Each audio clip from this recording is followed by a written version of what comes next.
Hey everybody, I'm Eric Oberembt, and you're listening to Be Authentic or Get the Fuck Out. We talk about real shit, what's on our minds, and don't give a fuck if it makes you feel a little uncomfortable.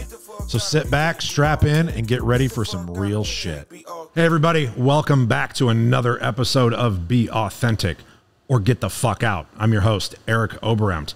Let's get the housekeeping out of the way. First off, sponsored by D&M Roofing, because we fucking pay for everything. And Roofers in Recovery. They don't pay for anything, but we give them all of our money when we can. Also, last bit of housekeeping that we do before every episode starts. And again, I'll reiterate this. Stole this from Andy Frisella. We do not have sponsors. Reason that we do not have sponsors is because I want to be able to say whatever the fuck I want, whenever the fuck I want. And I want my guest to be able to say whatever the fuck they want, whenever the fuck they want to say it. So, cost of admission is to share this shit. Share it. Tell your friends about it. If you like it, if you got anything out of it, if it helped you at all, tell people about it so that we can spread the word, we can spread the message, and hopefully we can help more people. Okay, that's it. That's all I got. Wrap it up. Right, Lex? We done? We can close it? All right, cool. All right, so I am overly excited about the episode today. I'm just going to go ahead and introduce him, but I have come out to California to be with my old friend, Andrew Schultz. Andrew, welcome. Eric, stoked to be here, brother. Dude, this is so exciting. So you think that we saw each other about 10 or 12 years ago, right? I was still fat and just got sober. But before that, we haven't seen each other in 25 years-ish, right? Yep. So we went to high school together. For everybody wondering how the hell we know each other, we literally went to high school, well, grade school. We grew up together. Yeah, because I moved out to Elkhorn in 5th grade. Yep. And we knew each other from 5th grade through high school. And for like 8 years, you touched my ass every day. Well, that's what I wanted to say it first. I wanted to say it first. Damn it. Nobody knows the anatomy of your backside better than me. No, nobody does. I touched your butt for 8 years. All the time. All the time. Yeah, and like pushed it up. Oh, yeah. Yeah. So I was the quarterback. Yes. From 6th grade through senior year of high school. Yes. Eric was the center. I was the quarterback. So what do? If you're a quarterback, you put your hands under the butt of the center. And sometimes... But it never hovered. Yeah. I'll never forget that. Like, it never hovered. It was like, it was fucking get your ass up, Eric, so I can get it. And I'm like, oh, my God. There was contact. There was a lot of contact. We have an intimate relationship that goes back a long time. Yes. That a lot of men in my life are not as intimate as you are. I agree. It's amazing, right? Like, we've just always had that little connection. And man, it's good to see you. It is good to see you too. Thanks for taking the time. I'm really excited about today. Just so everybody knows, what we're doing here today is obviously we're having an interview. We're going to have our back and forth like we always do. But Andrew has also agreed to be part of the Roofers in Recovery documentary and tell a little bit about his story and how hopefully we can help more people in that plight. So I'm sure that people are hopefully they're not getting tired, but I know that like we've had like, it just happened organically that like our last 6 episodes all revolved around recovery and not for any reason. And kind of like we were talking before, a lot of it's just because like, that's who I'm attracted to and that's who's attracted to me. And then we end up having these really cool conversations with people who have sometimes a different kind of recovery, right? Like you and I have kind of followed a very similar path and are doing some similar things in our program and our 12 steps and things like that. But I've just did 2 interviews with a couple of people that didn't, or they did it, but now they're doing it different, right? And first thought as an AA guy is like, well, that ain't gonna fucking work, right? Like that's just our automatic reaction. But then when I get the opportunity to listen to him, I'm like, dude, it doesn't fucking matter. As long as that works for you, then that's fine. But tell everybody a little bit about your journey. We kind of got into it a little bit, but when things started getting out of control for you and you kind of found your way to where you are today. Well, I would say 2010 was when things started getting out of control. I was a vice president at one of the largest corporations in North America. I had the corner office. I was making really good money. I had, by society standards, I had success. I had the nice car. I had the white picket fence, the house. Did you actually have a white picket fence? It was not white. Okay. It was a picket fence that was not white. Okay. So brown. Brown picket fence. I'll take it. Yeah. I had season tickets to the Chargers, 50-yard line. Nice. I was flying first class. I was playing golf at the nicest country clubs. I was drinking really expensive wine, and like I had arrived. Right. And I was drinking a lot, but I started taking Adderall, not because I had ADHD, but because I put so much pressure on myself that I needed something more to excel, to justify the paychecks that I was getting, to keep up with the Joneses. I thought I needed something external. And I started taking Adderall. And within 2 years, I was abusing Adderall. I was doctor shopping. I was taking almost 300 milligrams of Adderall a day. Were you eating it or snorting it? I was eating it. Okay. I was taking it, not as prescribed. Right. But I was taking so much of it. And just to give you an idea of what's acceptable, doctors usually recommend 20 milligrams a day for patients. Right. And I was taking 300 milligrams a day. Wow. And it's an upper. It's one molecule. I used to substitute it if I ran out of Coke. Yeah. It's It's one molecule away from meth. Right. Methamphetamine. Amphetamine salt is the name the pharmacy puts on the label. Oh, is that right? Amphetamine salt. And so I was manicky. I was not sleeping. I was very disruptive. And I got fired from that corporate job within 2 years. The woman I was married to got divorced, and I lost everything. Wait a minute. I didn't know you were fucking married. I was married for 7 months. Yep. Huh. A very short period of time. I didn't know that. Yep. And it was, people asked, Andrew, do you regret it? No, because it got me to where I am today. But I lost everything. And in 2015, there was a 3-year period where I was not doing anything. I said I was a consultant, but I wasn't doing anything. I was drinking and abusing drugs and digging a deeper hole to get to rock bottom. And my rock bottom was I was taking a bunch of sleeping pills, not wanting to wake up. I would sleep for a day and a half at a time, wake up, go to the store, get more sleeping pills. And my goal was not want to wake up because I was in so much despair. I thought my life was better with me not in it. And during that downward spiral, I couldn't find any more Adderall, so I started using meth because that's methamphetamine. And it was easier to find, and it still causes shivers just to say that out loud. Right. But that's where my life was, and that's my reality. And I want people, this is my truth. And my rock bottom got me to a place where I didn't want to live. And people with addiction and alcoholism, that's where many of us have to get before we ask for help or have the willingness to listen to suggestions from other people as a better way of life. And my family did intervention. Yeah.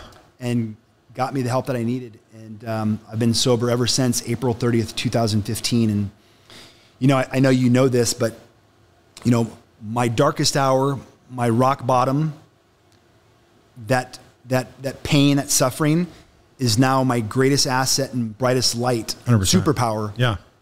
To give hope for others. Because if I can do it, you can do it. That's where I was. This is where I am. And I love having the conversation, the opportunity to share what it's like now, because my past, it's not who I am. It's a small part of it, but I'm a man who is thriving in recovery today. And that's so much bigger than my addiction that does not define me. No. So personal question, because I don't know the answer to this question. How much because you had a bad time, and I don't know when this happened, but your nephew passed, correct? Yeah. Did that play a role? Yeah. I thought I assume so, and I'm not trying to make you cry or whatever, but his ashes are actually in this cross. His name is Mason. He passed away. He was 12 years old. He had a rare form of cancer. It was a tumor wrapped in his spinal cord that spread up to his brain, and it's the most deadly form of cancer you can have. And I remember just within 10 to 11 months from the time he got diagnosed, he had passed, and that was right in the middle of my downward spiral. And I remember. So it was in the middle of it. Yep, it didn't trigger it, but it made it worse. It didn't help. Right. And because I was like, God, I believe in God. And I was like, God, how can you let this happen? I was so pissed at God. And I just, how 12-year-old boy, like, it's not fair. Like, it just doesn't.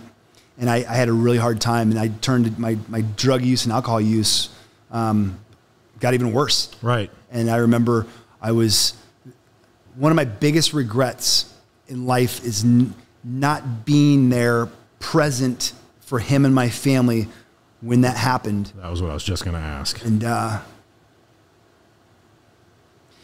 can never get that time back, right. Which is why how I live my life today, every day, the best way I can make it right with him and honor his legacy is how I live my life. Yep. And make sure his life is not forgotten, because he packed more life into those 12 years than most people in a lifetime, and his kindness and compassion. And I remember we were there his last night. He passed the next day. We were all in the hospital, and he was more worried about the kid down the hall who was struggling with the disease, making sure he was okay than worrying about himself. Really? He's just selfless. And did he know? Yeah. And he was just, that last night I'll never forget. And I remember I flew back to San Diego from Omaha that next day. And when I landed, I got a text from my brother that said he had passed. And that's why today, like, the most important thing I can do is thrive in recovery. Yeah. And how, be a man of high integrity and high character to honor my nephew and make sure his life is never forgotten and his legacy is always with me with how I live my life. That's powerful.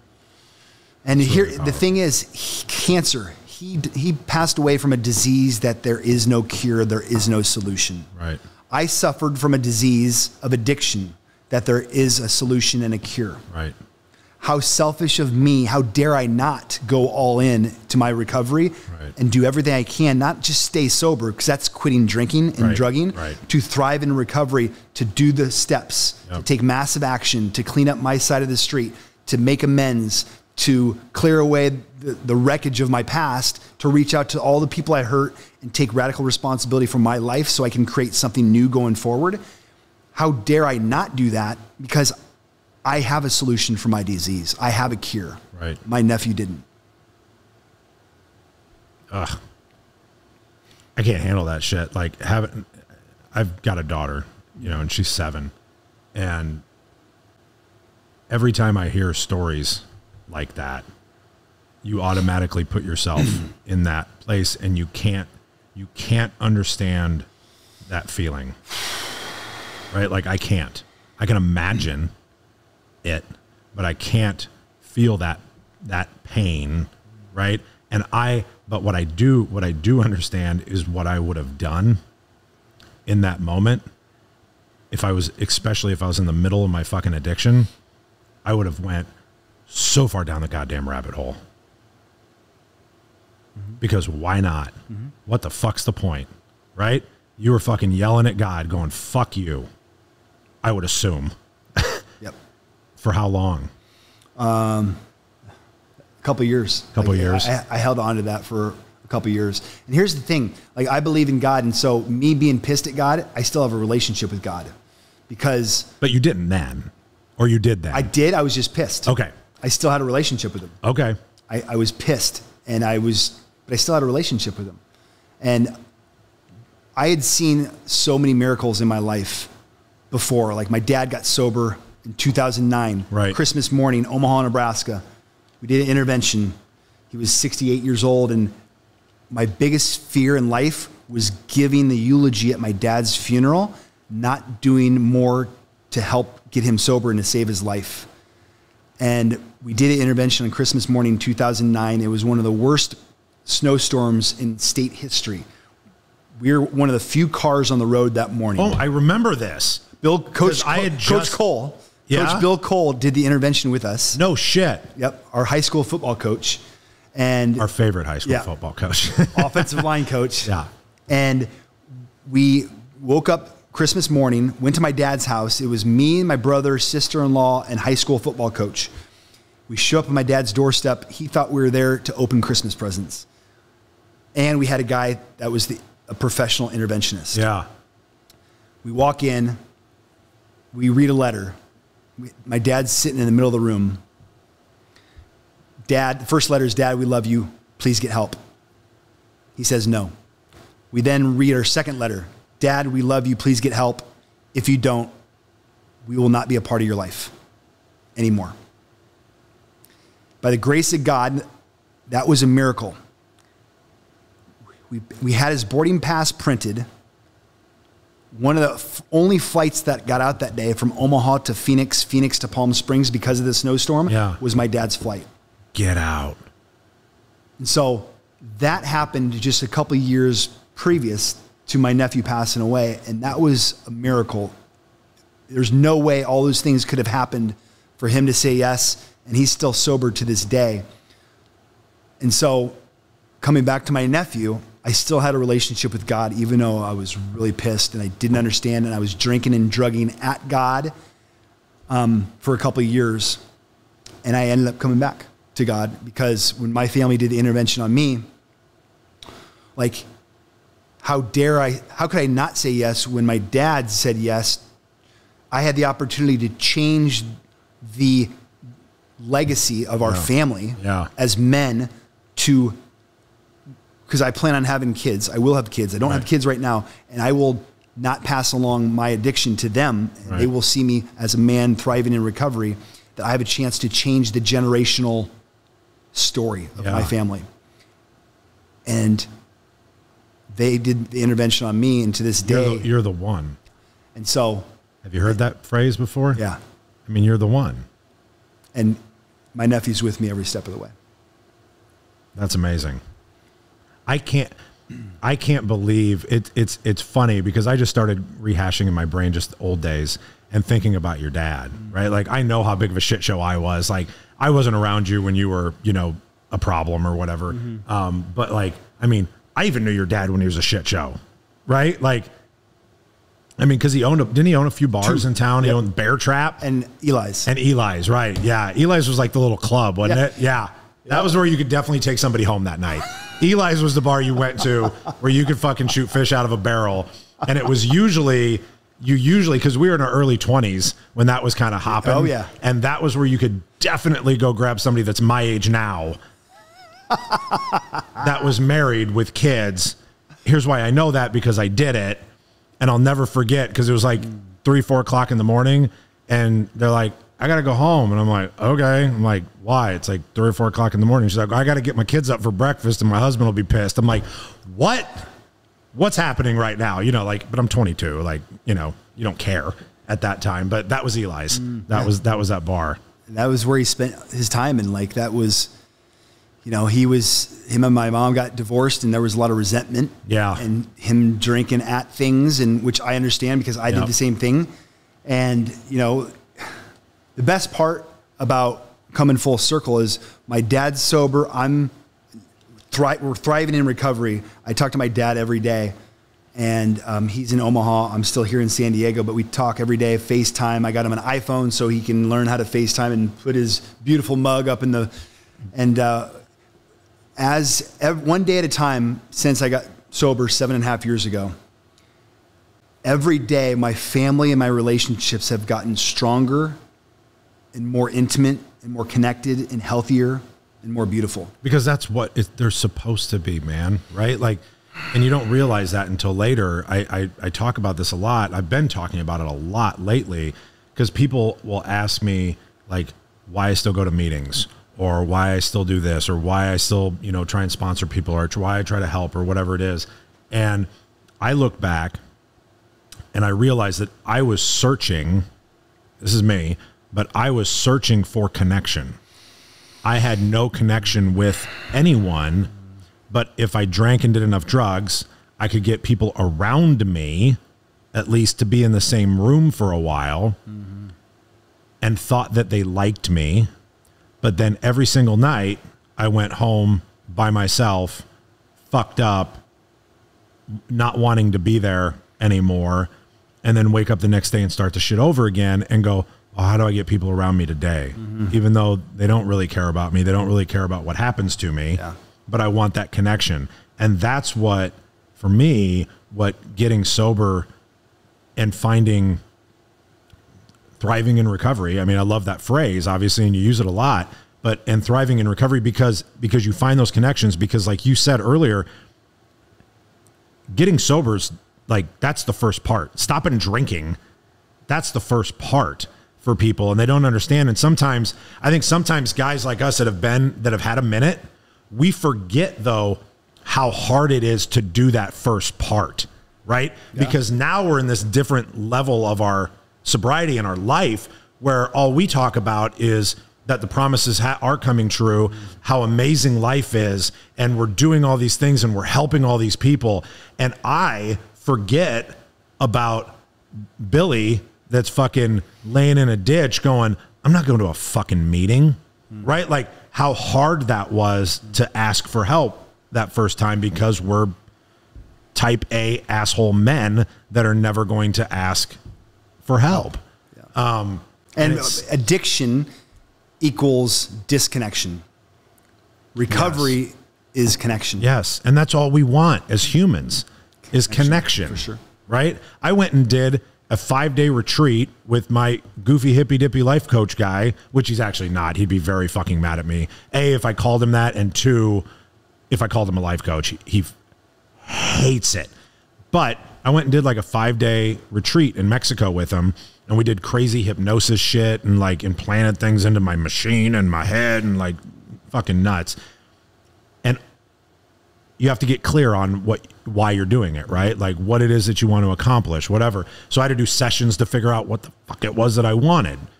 And at the end of the day, I swear to God, at the end of the day, the word that kept coming up was, I want more connection. I want to connect more with my wife. I want to connect more with my friends. I want to connect more with my family. Like that was like the recurring theme. I thought I was going there to figure out how I could do something so I could sell more shit and make more money. But then after we literally went through these exercises, I'm like, oh my God, that's not what I care about. I care about connection, and I care about having real friends that actually give a shit if I live or die and what happens to me. What an amazing life and opportunity that is when you get to have that, which is obviously where you are now. Like I can see it as we're talking. I can see it in your face as you smirk and smile going, I got that fucker. You know what I mean? Like I can just tell that you have that, and the way that it makes you feel is amazing. And the fact that I can also tell how much you want it for others. Right? I do. And I have, I'm a high performance coach. And so I work. Tell me what that is. I help people. So let me give you an example. I have many clients who are men who are multimillionaires. They are retired. They have a shitload of money. They have nobody in their life to share it with. They have spent their whole life accumulating wealth, zero sum, I win, you lose. Right. Cutthroat, competition, sacrifice at the expense of everything else, even their own health. And they're older and their health is shit, and they have nobody in their life who cares about them because they've pushed everybody away. When I hear you say that you go on this retreat, you want to learn how to learn more shit so you can sell more shit to make more money, that's us men in our society. That's how we are. That's what we're taught. That's how we keep score. That's how we keep score, comparing ourselves against the Joneses. What I do is I empower men that there's a better way through vulnerability and connection, that relationships, health, passion, purpose, there's more to life than just making a shitload of money. Yeah. Because at the end of the day, we are all going to die. Yeah. Who is going to be at your funeral, and what are they going to say about you? Yeah. If you want to put your life in perspective for a quick reality check, imagine your funeral. Who's going to be there, and what are they going to say about you? That's what I help people do. Yep. And start to change the narrative of their story, what they're doing, how they're doing it, and most importantly, why they're doing it. Most men are numbing out. Pornography, drugs, alcohol, gambling, work. And it's a way of hiding. and not having the radical conversations with our partners, not asking for what we want and need, not asking our partner what they want and need, meeting those needs, making a commitment to meet those needs. Most men go relationship to relationship. Right. Taking the easy way out and wondering why they don't have deep fulfillment and connection in their life without doing the work by looking in the mirror. Right. That's what I love doing, and that's what I help other men do through coaching, so they can fulfill their potential, not just in how much money they make, but in their relationships, in their physical health, in their spirituality, having a purpose and having passion. How did you find these people, or how did they find you? Because that's a very niche-y, yeah. You know what I mean? That's the business side of me trying to figure this out. Well, I'll answer that question with, I always tell people, if I want what people have, I do what they do. Right. So if people want what I have, they do what I do. Right. And there's an attraction. Yeah, absolutely. And so all the things that we're talking about over the last 7 years that I've incorporated, and I've invested a shitload of money in my own personal development, high performance, mindfulness. Yep. I have a coach. I have a couple different coaches. Isn't that the amount of money we've invested into ourselves to learn about ourselves? Like, I've done the same thing, and I look back and I'm like, wait, I spent how much fucking money on that? Over the course of years. The best investment we can make is the one in ourselves. Because it all translates. And our health is our greatest wealth. And it's the men that I work with, my coaching clients who are retired with a shitload of money, they cannot get their health back to where it was 30 years ago when they started neglecting their health and sacrificing their health to make more money. Right. Until we lose our health, when we get sick and something happens where we can't do what we used to be able to do, we finally have that perspective. Yeah. My invitation is, instead of waiting till it's too late, invest the money now. Yeah. So you can thrive in every area of your life. So when you do get older, you have people around you and you realize that there's more to life than just making a shitload of money. Right. And so that's what you're digging into now with the different workshops and stuff that you're doing with men and everything else. So tell me about, I'm really excited about tonight and whatever the fuck you're putting me through tonight. So let's talk about that, where it came from and what you're doing to me. Okay. So we have a studio here locally in San Diego. It's called Breathe Degrees. And so one of the things I do, one of the healing modalities and the things I teach. Oh, that's a great word, modality. Healing and recovery modality. I help people breathe better. So we do 45 minutes of breath work. And for people who have never done breath work, the number one contributing factor, this is science, it just won the Nobel Peace Prize. The number one contributing factor for a life, the number one contributing factor for a long life is not diet, it's not exercise, it's lung capacity. So people who live the longest, they have larger lungs. Really? And the saying is, if you don't use it, you lose it. Yeah. Our lungs are malleable. So if we don't breathe, if we're not, which exercise helps develop larger lungs. Let's just be, right. So there is a correlation there. Yeah. But if we don't use our lungs, if we're not getting off our ass and exercising and moving our body and, breathing hard, our lung capacity will shrink. And larger lungs is the number one contributing factor to people who live longer lives. And it's science. So tonight we're activating our lungs. We're learning how to think HIIT training for your respiratory system. Okay. We're toning our nervous system by breathing differently. Wim Hof, breath work. So it's a way to activate the feel-good neurotransmitters in our brain. It's a way to self-regulate our nervous system. It's a way to create emotional resilience and stability. It's a way to increase mental health strength by doing breath work. So the next time somebody cuts you off in traffic, or your partner says something that triggers you, or there's something that a social media comment, by doing this breath work and regulating our nervous system and creating more emotional stability, we're able to consciously respond versus unconsciously react to life's events. So event, plus conscious response or unconscious reaction equals outcome. So notice the person that cuts you off in traffic doesn't create the outcome. It's the middle part. Right. Are you responding from a place of calm and centered and grounded, or are you reacting with flipping them off and saying F you? And it's a choice we get to make in every moment. And it's a practice. The more we practice it, the better we get and the more we strengthen those muscles. Right. So breath work and sitting in cold water, which we're doing tonight, helps strengthen the muscles to create emotional resilience and stability and mental health strength and nervous system regulation.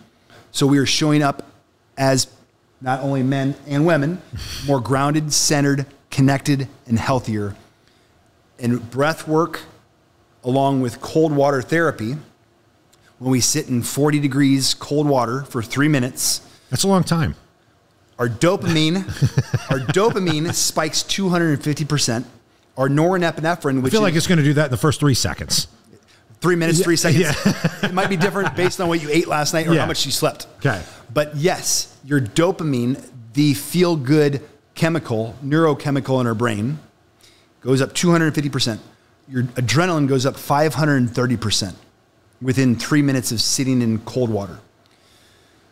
The only equivalent of getting a natural dopamine and adrenaline spike like that is by jumping out of a plane. The only other way you can get a dopamine spike like that is taking illicit drugs. Mm-hmm. So what we're doing tonight is natural way of creating more resilience and stability and strength by sitting in cold water, and then we sit in hot water, and then we sit in cold water again, along with the breath work. It's HIIT training for our nervous system, HIIT training for our circulatory system, respiratory system.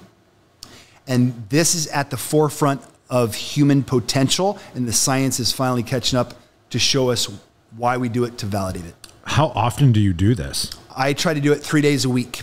Science says if you can sit in cold water for 11 minutes a week, that is the new science. Andrew Huberman at Stanford, Instagram, and Huberman Lab. He's the expert in this field. The science says if you sit in cold water for 11 minutes a week, that is the optimal to maximize these benefits of, it's anti-inflammatory. It's nothing better for your physiological. Yeah. And you sit in cold water for that long, and you can that's 4 minutes, 3 days a week. That's one time for 11 minutes. So how you get to that 11 minutes doesn't matter. 11 minutes a week. But when you sit in that cold water and you close your eyes and you focus on the only thing that you can control in that moment, your breath. Right. So no matter what the hell is happening outside, you close your eyes and you turn in. You can control your breath. So instead of the body's response that it wants to react like this, right, you can do this. Simply by long, slow breaths in through the nose and long, slow breaths out through the nose, which helps activate the parasympathetic, calming part of your nervous system that says that you're safe. So why that's important? You walk out into the world. If anything triggers you, you're strengthening a muscle that now allows you to pause and respond like a humble warrior versus react like an emotional boy psychology who's just reacting and throwing temper tantrums. Mm-hmm. It's a choice. Right. And by doing this breath work and sitting in cold water, these recovery and healing modalities, the more we do it, the stronger these muscles get, the easier we are able to respond from a grounded and centered place, which makes our life so much easier. There's flow, there's ease, there's rhythm, and all of our people around us who we love and they love us, it makes their lives better too. Well, you just sold me. That's why I started doing it. Yeah. I never ask other people to do things I don't do myself. Sure. I do this as a student first and foremost because I'm always a student of life first and foremost before anything else. And this breath work, I had a call with a coaching client earlier today. He's 62 years old, early Alzheimer's, brain not absorbing glucose. So we are incorporating breath work as a mechanism to help, hopefully, give him more comfort and peace because doctors gave him 5 years. Oh. And so I believe this breath work that we're doing with this coaching client is going to help activate his brain to be able to absorb glucose better and have a more fulfilling life. That's what fills my soul, that I can take these modalities, share them with people who are suffering. I have clients who are wanting to level up their recovery and sobriety. Yeah. Because as you know, the 12 steps talks about a lot about, there's a certain threshold, but nutrition and these other modalities aren't really involved in the 12 steps. Right. So these are modalities that I can empower other clients who hire me to take their recovery to the next level. Yeah. And it's not rocket science, but it's just breath work, cold water therapy, journaling prompts, deep reflection questions. Very similar to what you were doing in Mexico, being intentional with what we want to create when we wake up every morning. Right. That's awesome. I'm excited. And so these are all things, man, that when I was growing up, these things were not modeled for me as a boy. No. So these rites of passage, these rituals, I also do a men's circle, a men's group every month. Oh, really? That this breath work. Oh, a men's circle. Yep. I heard a men's circle, like everybody sits in a room and apologizes. Nope. Men's circle. It's called Conscious Conversations for Men. So every month we do this together, a safe container for men to come together. We have people from all walks of life, all men who want more support, who want to share what's most alive. Because right now, men are struggling more than ever before. I know you know this. Yeah. And so to be a facilitator once a month and bring these men together in a group, in a safe container, a confidential space to share what's most alive. These are the things that are needed now more than ever that I love doing. It's a way to be of service. Yeah. And it's needed now more than ever because so many men are numbing out. We're fatter, we're lazier than ever before. Yep. We're more stressed out. Yep. We're more anxious than ever before. Even no technology, we have everything we need. Right. And it breaks my heart. And I just went to another funeral 2 weeks ago with a young man who was 29 years old who took his own life. And to see the impact of the family afterwards, that's why I do what I do. Mm. How'd you know him? He was a friend that was referred to me. So you worked together, like you were working together. Mm. And, I still sponsor other men. Yeah. I volunteer. We have a place called the First Step House. It's a 10-day alcohol detox for men coming off the street. Oh, cool. So I volunteer there. It's up in Carlsbad. It's free, privately funded, and I do all their intakes. So every 13 weeks, I have a team of volunteers that I'm responsible for managing the house for a week. Yeah. It's all volunteer. Yeah. And one of the guys came in, blew a .359. Wow. Which is a lot. Like, that's dead. It's almost dead. Yeah. And we give them a safe place for 10 days and then support for the next chapter of their life to help them stay sober. And there's so many ways to help. And I know you're doing a lot of great things as well. So I just want to acknowledge you, Eric, for all the things that you're doing, this platform with the podcast, your nonprofit. There's so many ways to help other men with mental health, addiction, other men who are just lost and don't have community and connection. Yeah. You want to know what makes me happy? How passionate you are and the fact that you found your path. And you found where you needed to be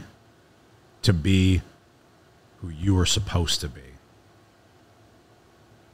This is who you were supposed to be. We didn't know that, but you were supposed to be here helping people. And what a rewarding day that is when you realize that. And I don't know why that's making me so fucking happy right now, but it is. And I mean, it's not like, I mean, we were close. You touched my ass, but like, we weren't best fucking pals, right? But just seeing that in another human, seeing the fact that they found their thing and that they get to impact other people a lot is amazing to me. And my hope is that people watching this get a couple of things out of it. And one is that there is help available. There's people that give a shit, and there's people that care, like you, that are out there that do want to help. And the other thing is, if you're in the grips of that right now, this isn't who you're supposed to fucking be. Yeah. This isn't who you were born to be.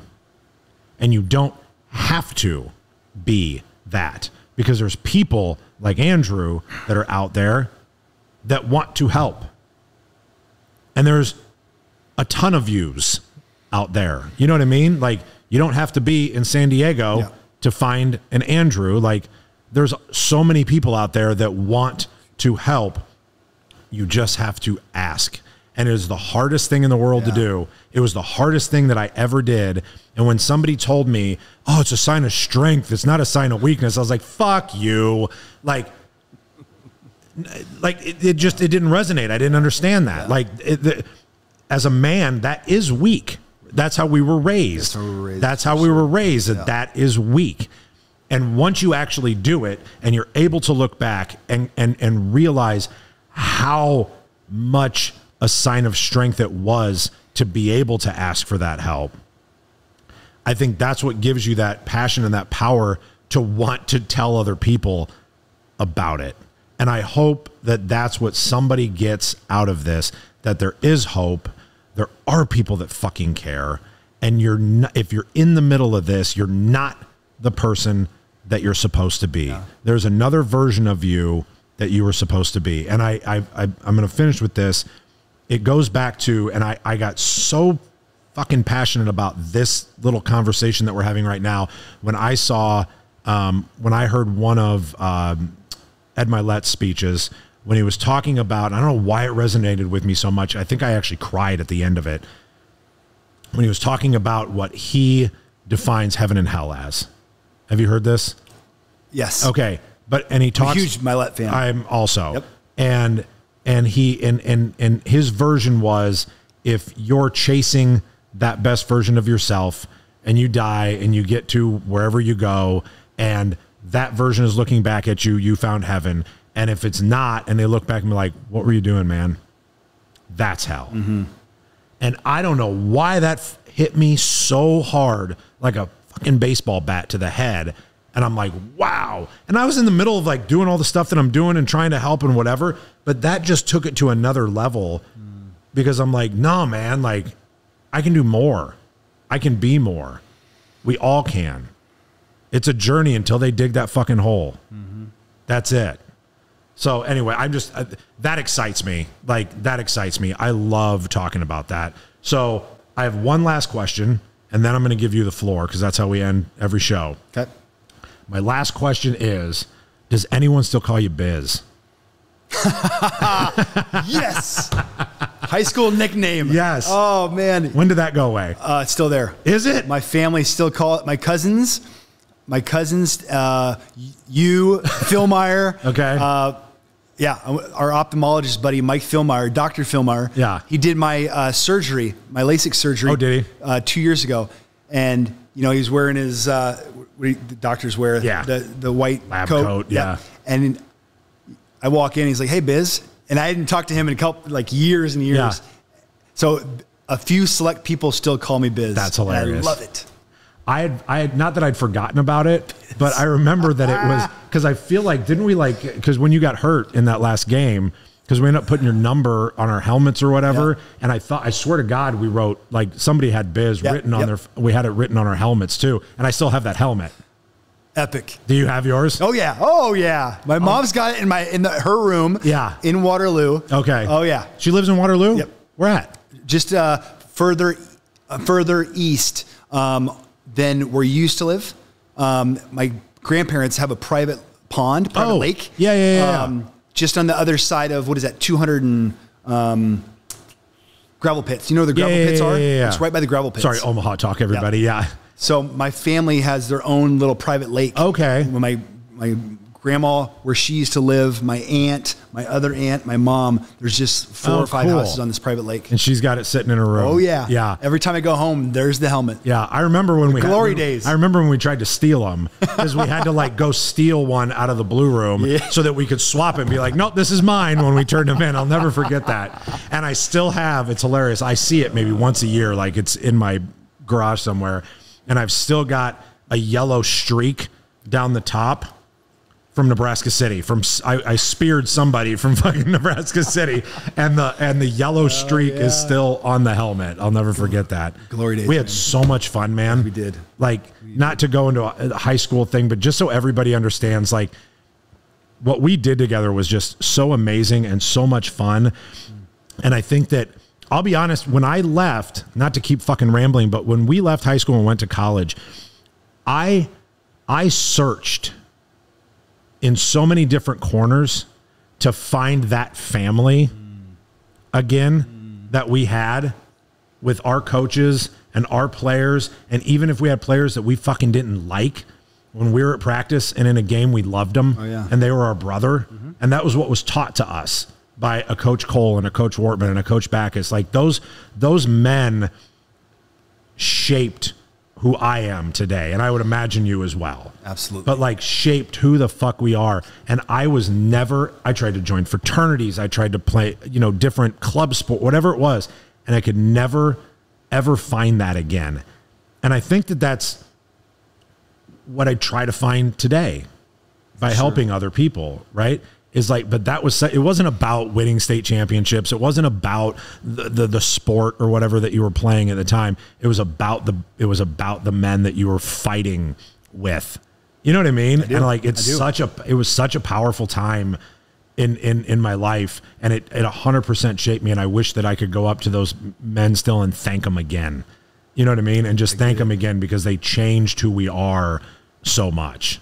I think there's a lot of, what we're talking about and what you just said that lands for me. And I love how you said that, because now more than ever, and I come back to boys, young men now don't have the mentors and the older elders. We're tribal people. So in the past, we always had an elder statesman in these tribes that the boys could turn to for rites of passage that helped them from boy psychology, immature, into becoming a man. Nowadays, whether it's fathers who are not there for their kids, broken families, broken homes, we do not have male mentors for our younger generation to teach and to empower and to show the ropes and show tough love, do hard things and work your ass off and have that male figure to show how to become a man. You're right. And it's needed now more than ever. And that's why I share that sentiment with those coaches that we had, because we had it. Yeah. And they embodied it. And that's what my mission is, to be that for other men, other boys. So they know they're loved. So they don't try to do it on their own. I want to be that for other. Yeah. Cause you know what they taught us? They taught us in a game, beat the ever living fuck out of that guy, and then walk over, respect him, and pick him up and help him up. And shake his hand after the game. That's what they taught us. It's being a man. That is not something that's necessarily taught today, because people are trying to figure it out on their own. And so they stop at beat the fuck out of the person. Yeah. And then it goes to disrespect them. Yeah. And then now we have social media, and there's, there's cowboy keyboards, bad mouthing other people and anonymous remarks and comments, and there's shaming and bullying. And it's a different mentality, and it's a different society that we're in. But that's why there's people who complain about it. Yeah. And there's people who offer solutions. Right. And how am I showing up? How am I being the change I want to see in the world? Yep. How am I being part of the solution? Yep. We're doing this. Yeah. We're doing everything that we talked about today. Last 2 minutes, floor is yours. Anything that we forgot or you want to close out with that people can take away? Oh, man. I think the biggest thing is now more than ever, we need connection. We need community. And so find your tribe. And if you're struggling, ask for help. There's so many resources available. And it breaks my heart to see people where I was 7.5 years ago who think their life will be better with them not in it, and have that suicidal ideation. And I was there, and I thank God got the help that I needed to make the changes. And that's available for people out there listening, whether it's a mentor, a coach, a trusted friend, somebody just to say, ouch, I'm hurting. I'm struggling today. Those words, those simple words, I'm struggling, I need help, ouch, I'm hurting, could be the change. And on the flip side, we never know what other people are going through. Right. Looking somebody in the eye, a kind gesture, an act of kindness, opening the door, saying hello, acknowledging somebody else, that could be the difference between life and death of somebody who is struggling, that they see you care, they see you acknowledge that person. That could be the difference. See, Lexi, what can happen when you open the door for somebody? Fucking, you're an animal. Another story. We literally had a conversation on a walk this morning. She's like, I hate it when people open the fucking door for me, because then I feel like I got to run really fast to get to the door. And I'm like, you realize like what they're trying to do, and like they're trying to be like nice and make this gesture. And she's like, I know, but it's just, it just fucking drives me crazy. And I'm like, we're going to work on this, Lex. Opportunity. It's just, I don't know why that made me laugh so hard right now, but it did. So anyway, Biz, thank you so much for being here. Thank you so much for doing what you do. And thank you so much for being you. And if when we leave here today, and I know we're going to do our stuff tonight and we're going to hang out and whatever, but if this ends up being the last time that we connect, I will be very fucking pissed off. I agree. Right? It won't be. It won't. It can't be. It won't. There's too much that we can do. Absolutely. And we've got shit to do. And I couldn't be like, I'm actually like welling up a little bit. I couldn't be happier right now than I am that I got to have this opportunity to be here with you today. So thank you very much. Absolutely. Okay. So as we end every podcast, remember everyone, be authentic, get the fuck out. Authentic. Get the fuck out if you can't be authentic. Yeah. Swipes.